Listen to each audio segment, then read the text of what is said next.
기뻐하고 기도하며 감사하자 제목이 되겠습니다. 자, 오늘 본문 너무나도 우리에게 익숙한 말씀입니다. 여러분들을 이런 말씀들을 많이 자주 들었을 것입니다. 왜 그렇게 자주 들은 것입니까? 그것은 그만큼 이것이 주님께서 여러분들을 향한, 그리스도 예수 안에 들어온 여러분들을 향한 주님의 뜻이라고 분명하게 못을 받고 있기 때문에 우리가 이 세 가지만 잘해도, 이 세 가지가 있으면, 이 세 가지가 없으면 안 됩니다. 싸가지가 없으면 안 되는 게 아니라 이 세 가지가 없으면 안 됩니다. 이 세 가지가 반드시 있어야 되겠죠. 무엇입니까? 주님께서 우리가 항상 기뻐하기를 원하시고, 우리가 쉬지 말고 기도하기를 원하시고, 또 모든 일에 감사하기를 원하십니다. 이 세 가지만 이룰 수 있다면 정말 훌륭한 그리스도인이 아닐 수가 없을 것입니다. 정말 하나님께서 원하시는 이상적인 그런 성도로서 주님과 동행할 수가 있을 것입니다. 하나님께서 우리 모두가 첫 번째로 항상 기뻐하기를 원하십니다. 이것이 하나님의 뜻입니다. 여러분 좋으라고 그런 것이겠지만 하나님께서 그걸 보길 원하세요. 그렇죠? 여러분들 자녀들이 막 울상 짓고 있는 모습을 보는 부모가 얼마나 참 그렇겠습니까? 아이들이 막 걱정한다고 생각해 보십시오. 내일 뭘 먹을까 걱정하고 있고 기뻐하는 것이 아니라 얼마나 하나님께서 전능하신 분이신데 우리가 막 울상을 짓고 염려하고 있고 근심하고 있고 그러면 하나님께서 참 그렇겠죠. 그래서 하나님께서는 우리가 기뻐하기를 원하십니다. 또 항상 기뻐하기를 원하세요. 왜? 우리 하나님께서는 항상 우리와 함께 하시는 분이고 우리를 버리지 않으시고 우리를 떠나지 않는 분이시라고 말씀하고 있기 때문에 그렇죠. 자, 그런데 그래도 우리 하는 말은 그렇죠. 어떻게 항상 기뻐할 수가 있는 것입니까? 사람이 살다 보면은 어떤 사람들로 인해서 그 사람들의 어떤 그 말에 의해서 공격을 당하기도 하고 그러면은 기쁨이 사라질 수도 있는 거 아닙니까? 또 물질적으로 어려움이 있으면 우리가 좀 기뻐하는 것을 못할 수도 있지 않습니까? 또 건강이 안 좋으면 어떻게 그 아픈데 그 가운데서도 기뻐할 수가 있는 것입니까? 일이 잘 안 풀리면 어떻게 그 가운데서도 기뻐할 수 있습니까? 어떻게 항상 기뻐할 수 있습니까? 라는 것이 우리의 항변일 수 있겠죠? 근데 우리의 기쁨이 그렇게 사람들이 나를 칭찬해주고 나를 좋아해주고 나를 동조해주고 그럴 때만 기뻐할 수 있다고 한다면 그래서 나의 기쁨의 근거가 사람들에게 있는 것이겠죠. 또 나의 기쁨의 근거가 물질에 있다고 한다면 돈이 많을 때는 기쁠 수 있겠지만 돈이 적을 때는, 돈이 없을 때는, 궁핍할 때는 기쁘지 않을 수가 있겠죠. 또 나의 기쁨의 근거가 건강에 있다고 한다면 몸이 가볍고 힘이 솟구치고 건강할 때는 기쁘겠지만 아프고 힘들고 피곤할 때는 기쁘지 않을 수가 있겠죠. 또 우리의 기쁨의 근거라는 것이 환경적인 것에 있다면 아무런 문제가 없는 평안 가운데 있다고 한다면 기쁠 수 있겠지만 어렵고 힘들면 기뻐하지 않을 수가 있겠죠. 우리의 기쁨의 근거가 그런 것들에 있다고 한다면 사람에게 있고 건강에 있고 물질에 있고 환경에 있는 것이라고 한다면 우리는 그에 따라서 기쁨도 잃어버릴 수 있을 것이고 항상 기뻐하지 못할 것입니다. 우리의 기쁨의 근거라는 것이 이렇게 변화무쌍한 것들에 있다고 한다면 어찌 항상 기뻐할 수가 있겠습니까? 그러나 우리의 기쁨의 근거가 영원히 변치 않는 어제나 오늘이나 동일하신 주님께 있다고 한다면 우리는 항상 기뻐할 수가 있는 것입니다. 하박국이 고백했죠. 비록 무화과 나무가 무성하지 않으며 포도나무들의 열매가 없고 올리브나무의 수고가 헛것이 되고 밭들이 양식을 내지 못하고 우리들의 양떼가 끊어지고 외양끝들의 소떼가 없을지라도 나는 여전히 전에 하던 대로 주를 기뻐할 것이요. 하박국의 기쁨의 근원은 어디 있습니까? 주님을 기뻐한다고 말하고 있는 것이죠. 그러니까 변치 않는 주님께 두면은 우리는 기쁨이 변하지 않는 거예요. 우리가 어떻게 항상 기뻐할 수가 있냐는 것이죠. 그런 것들은 다 가변적인 것이잖아요. 다른 것들은 주님 외에 다른 것들은 다 바뀌고 변할 수 있어요. 여러분들이 기뻐할 수 없는 그 상황들은 여러분들이 주님을 놓치고 있을 때였었던 것이죠. 주님으로 인해서 기뻐하지 못하고 있었던 것이죠. 시편 4편 7절 8절에 주께서 내 마음에 기쁨을 두셨으니 그것은 그들의 곡식과 포도주가 풍성했던 때보다 더 크니이다. 내가 평안 가운데 눕기도 하고 자기도 하리니 이는 주여 주만이 나를 안전한 가운데 거하게 하심이니이다. 이 고백처럼 주께서 내 마음에 기쁨을 두시면요 곡식의 포도주가 풍성했던 그런 기쁨보다 더 나은 것이에요. 주위 환경, 물질, 건강, 사람에 의한 기쁨이 아니라 주께서 내 마음에 기쁨을 주시면 그 기쁨은 뭐라고요? 주여 주만이 그렇게 내게 기쁨을 주실 수 있다는 거죠. 주께서 나에게 기쁨이 되시면 우리는 꼭 곡식이 포도주가 그러니까 음료와 먹을 것과 마실 것이죠. 곡식과 포도주라고 했으니까 먹을 것과 마실 것이 넘쳐나도 그런 것에 그것 때문에 기뻐하는 그 기쁨에 비할 수 없는 기쁨이 어디냐? 주여 주만이 나를 그렇게 기뻐하게 할 수 있다라는 것입니다.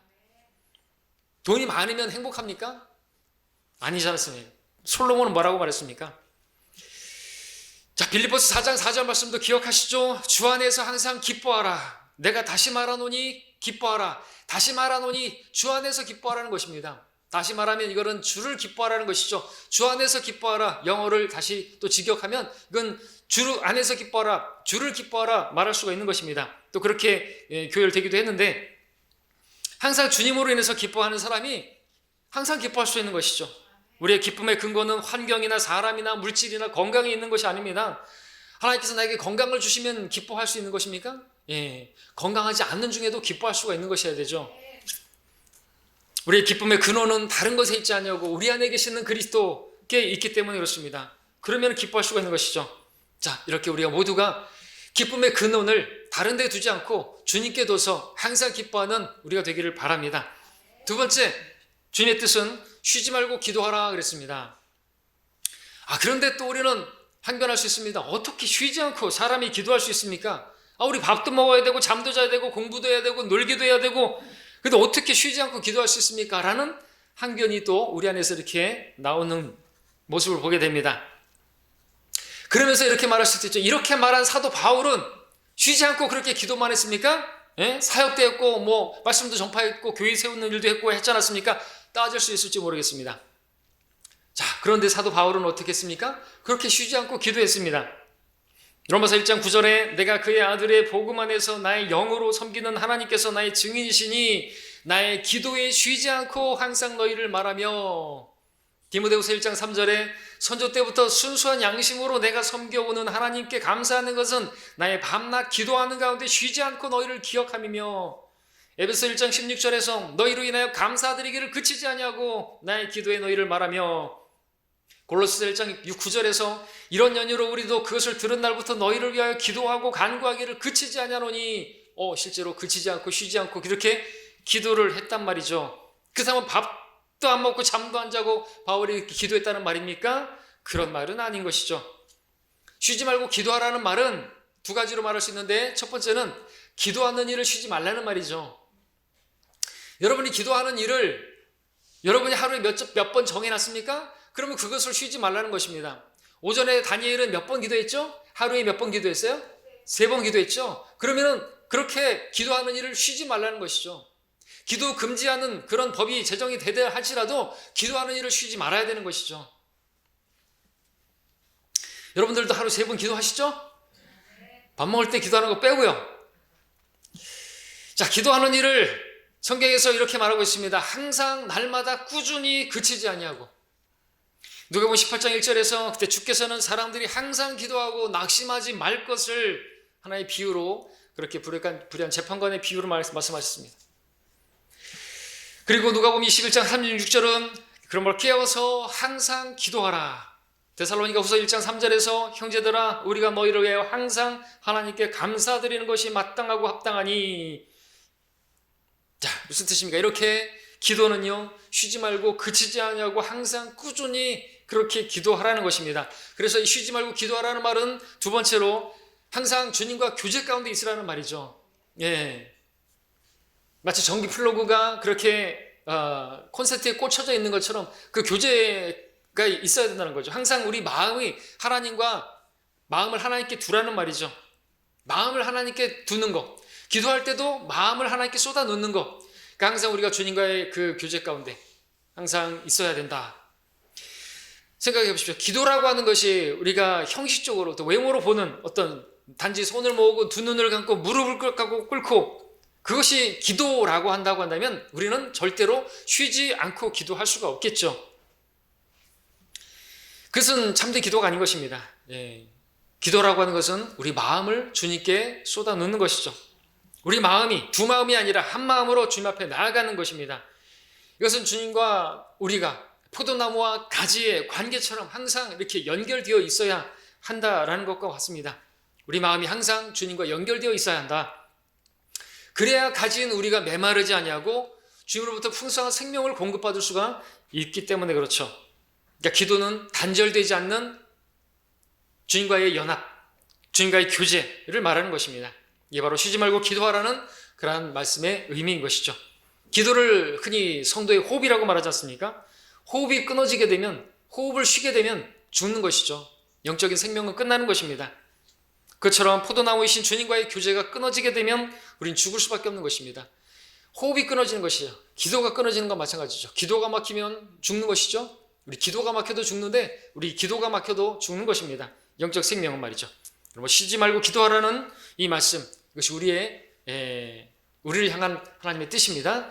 그렇게 기도하시기를, 그렇게 주님과 교제 가운데 있으시고 그렇게 여러분들이 기도하는 일을 정해놨을 때 여러분들 그걸 쉬지 마시기 바랍니다. 아, 피곤하니까 내일 기도하자, 이렇게 건너뛰지 마시기 바랍니다. 예배도 마찬가지겠죠. 여러분들이 그렇게 건너뛰다 보면 나중에 그냥 끝나버릴 수가 있습니다. 예배도 기도도 마찬가지라는 거죠. 말씀을 읽는 것도 마찬가지라는 거죠. 주님과 교제가 그렇습니다. 정해놓은 페이지를 읽으시고 정해놓은 시간을 여러분들이 지키시기를 바랍니다. 자, 이제 세 번째, 본문 5장 18절입니다. 5장 18절, 모든 일에 감사하라. 이것이 우리를 향한 하나님의 뜻입니다. 가장 어려워 보이는 것 같습니다. 그래서 이 부분을 좀 더 나누어서 말씀을 드리고자 하는 것입니다. 모든 일에 감사하라. 이렇게 또 말씀하시면 또 우리는 어떻게 모든 일에 감사할 수가 있습니까? 이런 상황에도 감사할 수 있습니까? 저런 상황에도, 이 일에도 감사할 수 있습니까? 어떻게 이런 상황에서도 감사할 수 있습니까? 라고 할 만한 그런 일들을 우리가 만날 때도 있지만, 근데 그런 감사하기 어려운 일 가운데서도 하나님께서 우리가 감사하기를 바라시는 것이죠. 왜냐하면 모든 일에 감사하라고 말씀하고 계시기 때문에 그렇습니다. 감사할 만한 일이 있을 때 감사하는 것은 믿음이 없는 사람들도 할 수가 있습니다. 문제는 모든 일이 정말 아까 하박국처럼 소떼가 양떼가 다 없고 또 뭐 무화과 나무고 올리브 나무고 다 수고가 헛되고 다 망한 가운데서도 어떻게 기뻐하고 어떻게 감사할 수 있냐라는 것입니다. 자, 그럴 수 없겠죠. 힘들고 그런데 괴로운데, 근데 그리스도인들은 그래야 한다는 것이죠. 왜냐하면 이것이 그리스도 예수 안에 있는 우리를 향한 하나님의 뜻이기 때문에 그렇습니다. 그리스도 밖에 있는 사람들은 그렇게 못 살아요. 그렇게 감사할 수 없습니다. 믿지 않는 사람들은 그러지 않아도 됩니다. 근데 그리스도인들은 그렇게 해야 된다는 거죠. 믿지 않는 사람들이 그렇게 하는 것은 주님께서도 인정하셨어요. 그들은 감사할 일이 있을 때는 감사하고 감사 못할 일은 감사 안 해도 됩니다. 왜? 그들은 그리스도 밖에 있기 때문에. 만일 너희가 잘해주는 사람들에게만 잘해주면 무슨 감사가 있으리요? 죄인들도 그와 같이 하지 않느냐 했습니다. 죄인들은 그렇게 감사한다는 것이죠. 자기에게 잘해주고 자기에게 이렇게 좋은 무엇을 주고 그러면은 감사한다고 합니다. 근데 우리 그리스도인들은 나를 미워하고 나를 박해하고 그래도 감사해야 된다는 거죠.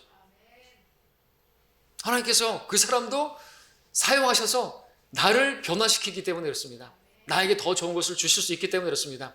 내가 하나님의 사람으로 온전히 갖춰질 수 있기만 한다면 하나님께서는 무엇이든지 사용하실 수가 있는 것이죠. 나귀도 사용하실 수 있고 까마귀도 사용하실 수 있고 마귀 새끼도 사용할 수 있고 이 세상 정부도 사용할 수가 있는 것입니다. 자, 때문에 하나님께서는 성도들인 우리들에게 죄인들과 같은 그런 감사 방식이 아니라 그리스도 예수 안에서 있는 성도로서 그 감사는 모든 일에 감사라고 말씀하고 있는 거죠. 더 높은 수준이죠. 같은 샘에서 단물과 쓴물이 함께 나올 수가 없다고 하셨는데 그처럼 같은 입에서 축복과 저주가 나와서는 아니 된다고 야고보서 3장 10절에서 말하고 있습니다. 사실 감사할 때 감사하고 감사치 못할 때 감사하지 않는 것은 그것은 너무나 간사한 것이죠. 이기적인 것이죠. 그 믿음으로 하는 것도 아닌 것입니다. 그것은 그리스도 예수 안에 있는 우리를 향한 하나님의 뜻도 아닌 것이죠. 우리 그리스도인들은 감사할 만한 때나 그렇지 못할 때나 모든 일에 감사해야 된다. 이것이 주님의 뜻인 것입니다. 자, 그렇다면 이 모든 일에 감사하라는 이 말의 모든 일이라고 하는 것은 크게 세 가지로 나눌 수가 있겠습니다. 첫 번째, 무엇보다도 여러분들 감사한 일이 있을 때 감사하시기 바랍니다. 이것은 당연한 감사라고 말할 수 있겠습니다. 여러분, 감사할 만한 일이 있을 때 감사하셔야 되는 것입니다. 근데 아십니까? 감사할 일이 있을 때도 감사하지 않는 경우가 다반사인 거. 10명의 문둥병자 중에 9명이 감사할 일을 당했는데도 감사치 않았습니다. 쉽지가 않은 것이라는 거죠. 평소에 감사치 않고 그런 사람들은 감사할 일이 있을 때도 감사하지 못하는 모습을 보게 된다는 거죠.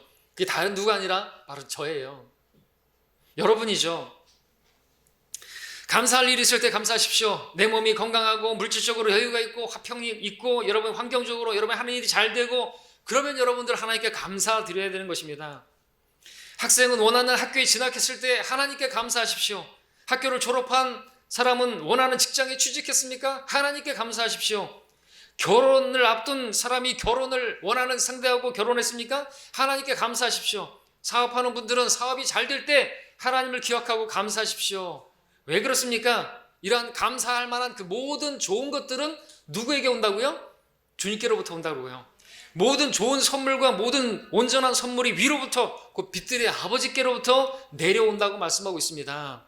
그러니까 이런 좋은 일을, 이런 감사할 만한 것들을 여러분들이 얻게 되었다고 한다면 주께서 주시지 않으면 우리는 받은 것이 아무것도 없어요. 그러니까 감사해야 된다는 것이죠.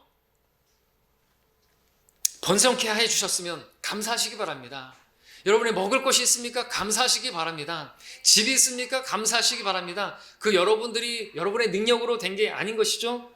이스라엘에게 말씀하셨습니다. 신명기 8장에서 주 하나님께서 너를 아름다운 땅으로 인도하시리니 시냇물이 흐르고 골짜기와 산들에서 솟아나는 샘들 깊은 곳들에 있는 땅이며 밀과 보리와 포도나무들과 무화과 나무들과 석류들의 땅이요 기름 올리브와 땅의 꿀의 땅이며 내가 부족함 없이 먹을 빵이라가 아니고 자 내가 그 안에서 아무것도 부족한 게 없으리라. 그 땅의 돌들은 철이요 너는 산지에서 노술 캘 것이라. 내가 먹고 배부르면 그때는 너는 주 너의 하나님께서 내게 주신 그 아름다운 땅으로 인하여 그를 송축할지어다. 이게 가나안 땅에 들어가기 전에 이스라엘 백성들에게 하신 것이죠.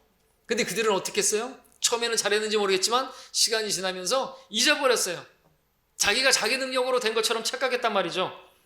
번성하면 하나님을 기억하고 감사를 드려야 되는데 감사치 않는 그것이 배교의 시작이잖아요. 로마서 1장에서 이방인들의 그 죄의 목록에서 그들은 하나님을 알되 감사치 않고 합당한 영광을 돌리지 않고 배교가 시작되는 것이에요. 배교가 다른 것으로 시작되는 게 아니에요. 여러분들 감사치 않는 거 하나님께서 여러분들에게 번성케 해주셨는데 여러분들 11조를 떼어먹고 감사헌금 드리지 않으면 거기서부터 배교가 시작되는 거예요. 하나님이 다 보고 계시는 겁니다. 하나님께서 직장도 잃어버리게 할 수 있어요. 다 보고 계시니까. 사업도 망하게 하실 수 있는 것입니다. 다 보고 계시니까. 감사치 않는 거예요. 감사치 않는 거. 자기가 일해가지고 자기가 다 번 것이라고 생각하는 것이죠. 12일도 못 드리는 거예요. 그러면은. 그럼 어떻게? 가장 쉬운 게 물질 드리는 거 아닙니까? 여러분 몸을 드리고 시간을 드리는 것보다 물질 드리는 게 더 쉬운 거 아닙니까? 근데 물질도 못 드린다. 여러분들 자백하셔야 되고 돌이켜셔야 되는 것이죠. 자, 근데 왜 이렇게 하나님께 감사를 드리지 못하고 나를 이런 걸 드리지 못하는 것입니까? 그것은 내가 내 능력으로 했다고 생각하니까, 내가 잘해서 했다고 생각하니까, 내 지혜로 내가 했다고 생각하니까 그런 것이고, 그것은 그 교만이고, 그 교만은 누구의 교만이에요? 느부갓네살의 교만이라는 것이죠. 내가 내 힘으로 내 능력과 내 권세로 이룬 내 바빌론이 아니냐 이거죠. 착각하지 말라는 것이죠. 그래서 주님께서는 이스라엘이 가나안 땅에 들어가기 전에 말씀하셨지 않았습니까? 또 신명기 8장에서 내가 먹고 배부르고 내 아름다운 집들을 짓고 그 안에 거하며 내 소떼와 양떼가 번성하고 내 은과 금 증식되고 내가 가진 모든 것이 번성하면 내 마음이 높아져 가지고 이집트 땅에서 너를 인도해 내신 주 너의 하나님을 잊어버릴까 함이라. 또 내가 내 마음에 말하길 내 능력과 내 손의 힘이 내 이 재물을 가져왔노라 하지 못하게 하려 함이라. 그렇게 해서 누차 말씀을 하신 것입니다. 우리에게도 계속해서 이 말씀을 또 해주시는 것이죠. 최근에 왜요? 잊어버리지 말라고죠. 내가 내 능력으로 내 힘으로 된 것이라고 착각하지 말라고. 그게 교만이고, 그런 생각이 들어오면 이미 마귀에게 점유당한 것이에요. 마귀에게 점유당한 것이에요. 여러분 하나님께 드리지 못하고 무엇보다도 감사를 드리지 못하고 기도로서 감사를 드리지 않고 있다고 한다면 여러분들 많은 경우 이미 마귀에게 예배만 드리면 뭐 할 거예요? 삶 가운데 하나님께서 우리에게 감사할 일이 많은데 감사치 않으면 마귀에게 나는 이미 속은 것입니다. 하나님께 드려야 할 입술의 열매, 감사, 찬양, 도둑질한 것이에요. 가나안의 그 복은요, 그들의 능력과 힘으로 된 게 아닙니다. 하나님께서 허락지 않으면 아무것도 받을 수 있는 게 없습니다. 사도행전 14장에서 바울은 하나님, 그분은 자신을 증거 없이 내버려 두지 않았으니 이는 그분이 선을 행하시고 우리에게 하늘로부터 비와 풍요한 계절을 주시며 음식과 기쁨으로 우리의 마음을 채우셨습니다. 14장 17절에서 말하고 있습니다. 비를 내려주시지 않으면요, 사람은 죽습니다. 그죠? 조금만 안 내려주시면 농작물이 먹을 게 없으면 죽는 것이에요. 하나님께서 그런 걸 주셨단 말이죠. 비를 어떻게 돈으로 계산해요? 햇볕을 어떻게 돈으로 계산하는 것입니까? 예. 우리가 그것을 보고 있다면 그 자체로 감사해야 되는 거죠. 하나님께서는 악인이라 할지라도 악인들에게도 비를 내려주신대요. 선하신 분이시기 때문에. 근데 비를 안 내려주시면요, 우리도 힘들어지는 것이죠. 저 악인들 때문에. 자, 우리는 모든 일에 감사해야 되겠지만, 그래서 무엇보다도 당연한 감사할 일이 있을 때 여러분들 감사하시기를 바랍니다. 두 번째는 모든 일에 감사하라. 감사치 못할 만한 일이 있을 때도 감사해야 되는 것입니다. 왜? 모든 일에 감사하라고 하셨기 때문에.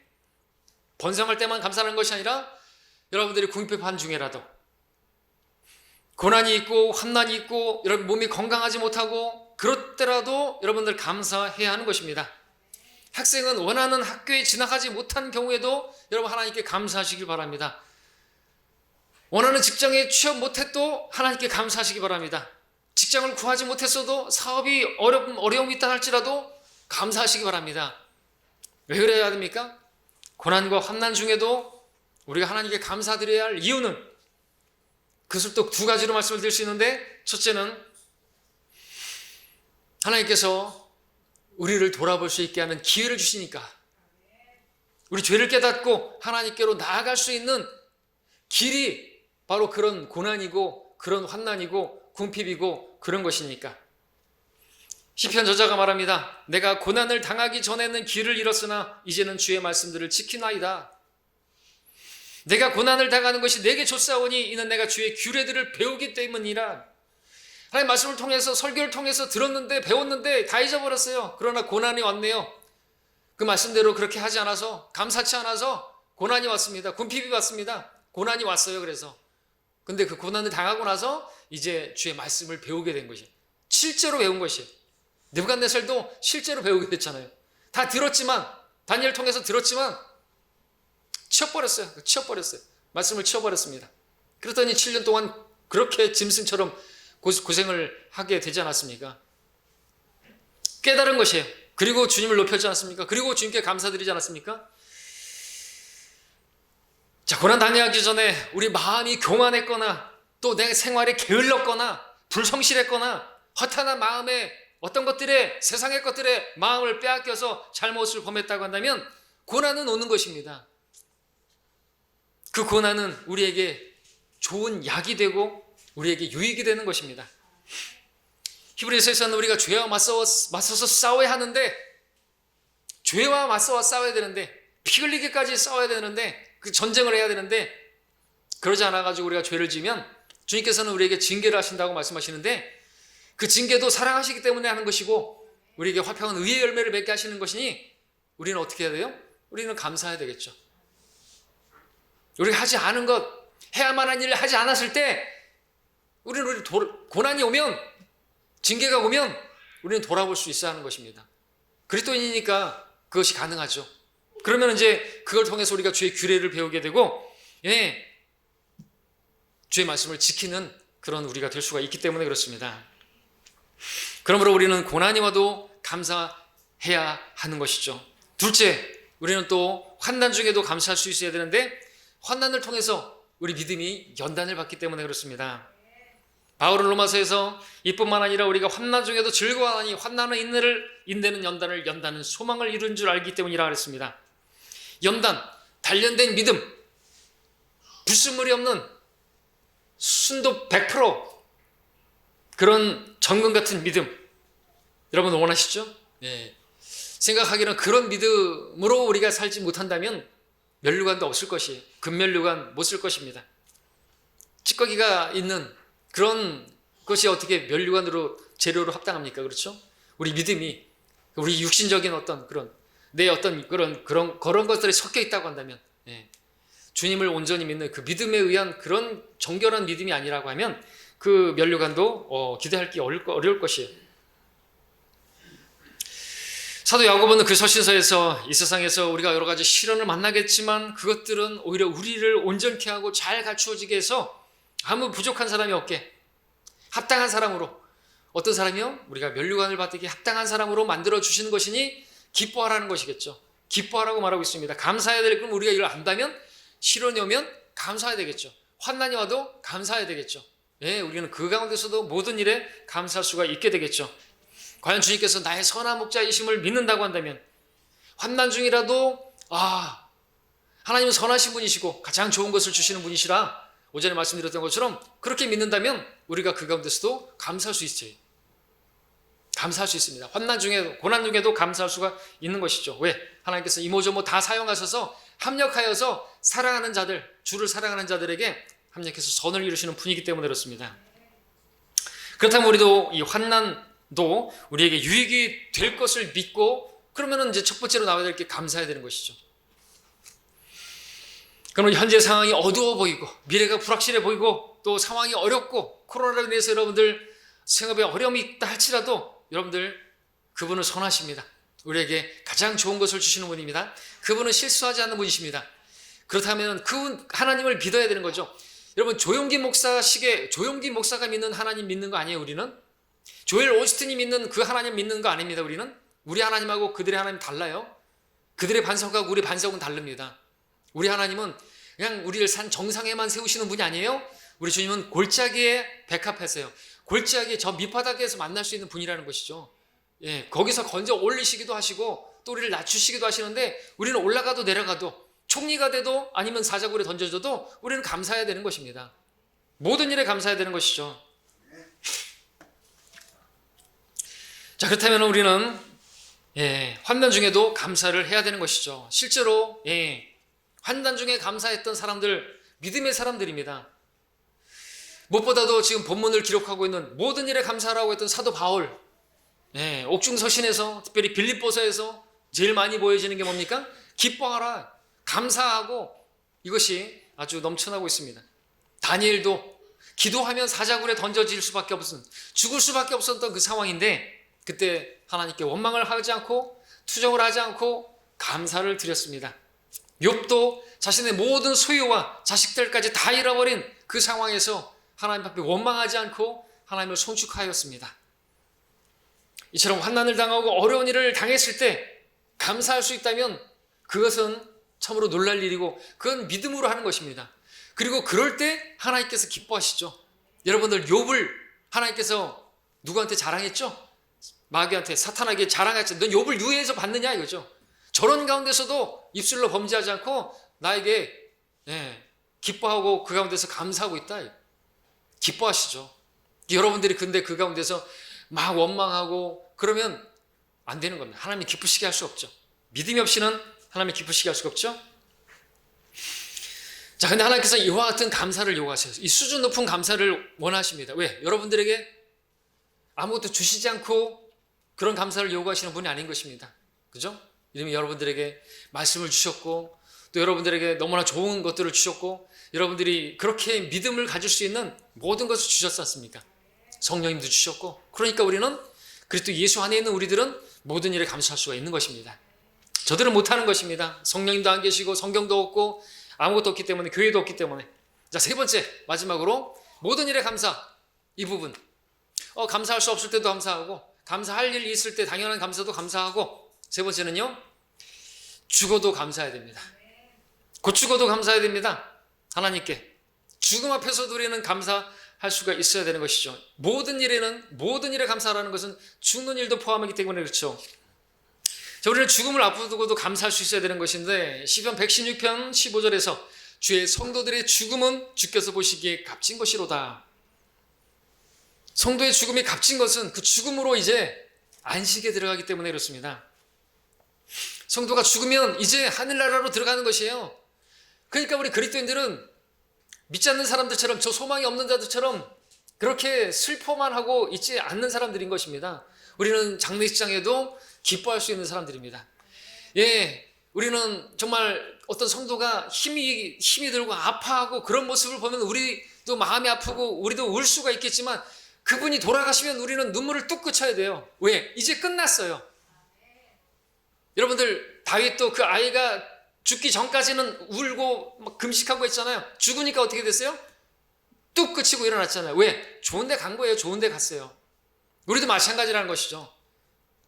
그러니까 우리는 장례식장에도 그렇게 막 눈물 흘리고 그러지 않습니다. 물론 잠시 슬플 수는 있겠죠. 막 그렇게 막 오열하고 그러지 않잖아요. 우리는 장례식장에도 찬양을 부르고 그럴 수 있는 사람들인 것입니다. 왜? 그러니까 이런 말로 서로 위로하고 이런 말로 우리는 안식을 또 어떤 쉼을 누릴 수가 있는 것이에요. 그럴 때 믿음을 보여줄 수 있어야 되겠죠. 믿지 않는 사람들은 그냥 울어요. 그냥 돌아가시고 나면 막 운단 말이죠. 우리는 돌아가시고 나면요 거꾸로 울지 말아야 되는 거예요. 왜요? 돌아가시면 이제 영원한 안식이, 영원한 화평이, 영원한 행복이 있는 것인데요. 반면 이 세상의 삶은 어떤 것인가요? 요요 말했던 것처럼 불티가 위로 날아가는 것처럼 사람은 고생하려고 태어나서 지질이 고생하다가 고생하는데 그 모습을 보면 정말 마음이 아프고 정말 위로해 줄 수 있고 눈물도 흘릴 수가 있겠지만 이제 고생 끝, 행복 시작. 죽음은 끝이에요. 여기에 해당하는 거예요. 믿지 않는 사람들은 죽음은 끝이지 뭐가 있어. 맞아요. 우리 그리스도인들은 죽음은 끝이에요. 믿으십니까? 죽음은 끝이라니까요. 뭐가요? 고생 끝이에요. 사람은 고생하려고 태어나는데 그리고 이제 죽음으로 그 고생이 끝난 거예요. 안식으로 들어간단 말이죠. 이제 좋은 데 가셨다니까요. 하늘나라가 있잖아요. 그럼 우리가 왜 울고불고 하냐 이것이죠. 그럴 필요 없는 것입니다. 자, 이 때문에 사도 바울은요, 내가 그 둘 사이에 끼어 있으니, 삶과 죽음 사이에 끼어 있으니 내가 떠나서 그리스도와 함께 있을 욕망을 갖는 그것이 훨씬 좋으나 내가 이 장막집이 무너져서 새 옷으로 옷 입는 것이 더 좋으나 이렇게 또 고린도서에서도 말하고 있죠. 그게 더 좋은 것입니다. 더 좋은 데로 가는데 장례식장에서 좋은 데 가셨을 것입니다 이렇게 덕담을 하죠. 무슨 근거로요? 믿지도 않는 사람이 좋은 데 가셨을 거예요. 이제 편히 쉬실 겁니다. 근데 우리는 그렇게 진짜 말할 수 있고 그대로 되는 거예요. 말대로 되는 거예요. 하늘나라 가셨을 겁니다가 아니라 하늘나라 가셨습니다. 이제 좋은 데 가셨습니다. 편히 쉬십니다. 그러니까 울음을 그치십시오 라고 유족들에게, 그 믿지 않는 가족들에게도 말할 수 있단 말이죠. 어머님은, 아버님은, 남편께서는, 아내께서는 이제 하늘나라 가셨습니다. 그러니까 그분들 때문에 울지 마시고 당신 걱정이나 하시오. 예수님 영접하십시오. 그러면 어머니가 계신 곳으로, 아버지가 계신 곳으로 당신도 가니까. 그래서 우리가 복음 전하기가 좋은 것이 초상집입니다. 전도에서 말하고 있지 않습니까? 초상집에 가는 것이 지혜로운 것이라고. 잔치집에 가는 것은 어리석은 자들이 가는 것이고, 왜? 사람의 마지막을 보고 생각할 수 있거든요. 과연 죽으면 어떻게 되는 것인가? 죽은 다음에는 무슨 일이 있을 것인가? 사람들은 다 그걸 생각하잖아요. 자, 우리는 그곳으로 갈 겁니다. 그곳은 이 세상보다 더 나은 곳이고, 그곳은 영광과 화평이 충만한 곳이고, 그곳은 우리가 이 세상에서 그 무엇을 누린다 할지라도 그거에 비할 수 없는, 우리가 생각하는, 상상하는 그 이상의 놀라운, 하나님께서 예비하신 것들은 눈으로 본 적도 없고 귀로 들어본 적도 없고 인간의 마음으로 상상할 수 있는 그 정도의 것이 아니라고 말하고 있지 않습니까? 그런 곳으로 간다면요, 죽기 싫어서 막 벌바둥 칠 필요도 없는 것이고, 죽지 않겠다고 막 그렇게 순교의 자리가 있는데 그것도 감사해야 되겠죠. 바울은 죽을 일 있으면요 거기를 가려고 애를 썼어요. 예루살렘에 가면 죽어요. 근데 간다요. 왜? 자기는 가고 싶거든요. 여러분들 보고 왔어요. 셋째 하늘 보고 왔습니다, 바울은. 근데 우리는 믿음으로 보는 것이죠. 믿음으로 보는 것이지 우리 보여주지 않고, 근데 계시록에 다 보여주고 있지 않습니까? 그걸 보면서 우리는 믿고, 그래서 우리는 죽더라도, 죽어도 감사할 수가 있는 것이죠. 스펄전 목사님은 이렇게 말했습니다. 하나님께 감사하는 자에게 하나님께서는 더 큰 복을 주신다고 말씀하시면서 이런 말을 남겼습니다. 하나님은 촛불에 감사하는 자에게 전등불을 주시고, 전등불에 감사하는 자에게 달빛을, 달빛에 감사하는 자에게 햇빛을 햇빛에 감사하는 자에게 햇빛도 필요 없는 영원한 하늘나라의 영광스러운 빛을 주신다. 그러니까 여러분들 작은 일에도 감사하시기 바랍니다. 여러분이 죽음 앞에서도 감사할 수 있습니까? 그래야 됩니다. 이것이 하나님의 뜻이기 때문에 그렇습니다. 여러분이 그리스도 안에 있는 그리스도인들이라면 여러분들이 드려야 할 감사는 바로 죽음 앞에서도 감사해야 하는 것입니다. 결론적으로 자, 우리를 향한 하나님의 뜻은 분명합니다. 첫째, 우리의 기쁨의 근거는 다른 것에 두지 마십시오. 영원히 변치 않는 그 주님께 두십시오. 주님으로 인해서 기뻐하신다면 여러분들 항상 기뻐하실 수가 있으실 것입니다. 둘째, 우리의 마음이 포도나무이신 그리스도와 연합된 교제 가운데 우리가 있다면 우리는 쉬지 않고 기도하는 사람들이 될 것이고, 여러분이 정한 시간에 여러분들 기도하는 그 삶을 꾸준히 하시기 바랍니다.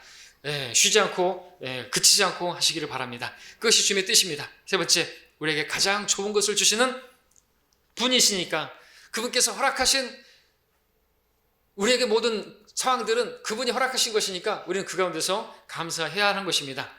하나님께서 우리가 감사드리기를 원하시는데 특별히 기도 중에 감사하기를 원하십니다. 감사하려면 무엇보다도 기도로서 표현이 돼야 되겠죠. 모든 일에 기도와 간구로 너희의 구하는 것들을 감사함으로 하나님께 알려지게 하라 했습니다. 감사하는 사람은 기도하는 사람이에요. 오전에 말씀드렸던 것처럼 기도하는 사람은 감사하게 돼 있어요. 여러분들 우리 대표 기도하시는 분들 보세요. 저도 그렇고 기도하다 보면 자연스럽게 나오는 게 감사예요. 감사. 그렇잖아요? 그러니까 기도하지 않으면 감사를 안 드려요. 감사하지 않는 사람은 기도하지 않아요. 기도하다 보면 감사하게 되고요. 감사하다 보면요, 마음의 화평이 임하는 것이죠. 지각을 초월하는 하나님의 평강이 임하게 되는 것입니다. 기도 중에 감사드리는 것, 꾸준히 기도하고 감사함으로 기도에 끼어있으라. 골로새 2장 2절에서 기도 중에 감사하고 감사드리면서 기도하는 것이 기도의 원칙인 것입니다. 성내지 말고 기도하라 그랬죠? 요나처럼 막 성내면서 기도하는 것이 아니라 성냄과 주저함 없이 우리가 거룩한 손을 들고 하나님께 기도하기를 바라노라 라고 말씀하고 있습니다. 감사할 때 우리는 기도할 이유를 갖게 되고, 감사는 기도의 시작이고 기도의 마침인 것입니다. 자, 우리 삶 가운데 모든 일에 있어서 기도로 감사할 일이 있을 때 당연한 그 감사도 감사하시고, 감사치 못할 만한 그러한 상황에서도 놀라운 감사를 드리시고, 죽음 앞에서도 여러분들 하나님께서 정말 가장 좋은 것을 주시는 것으로 믿으신다면, 생명의 멸류관을 주신다고 믿는다면 우리는 그 가운데서도 감사할 수 있어야 되겠죠. 이 모든 일에 감사하는 우리가 되시기를 간절히 바랍니다. 감사합니다. 기도하겠습니다.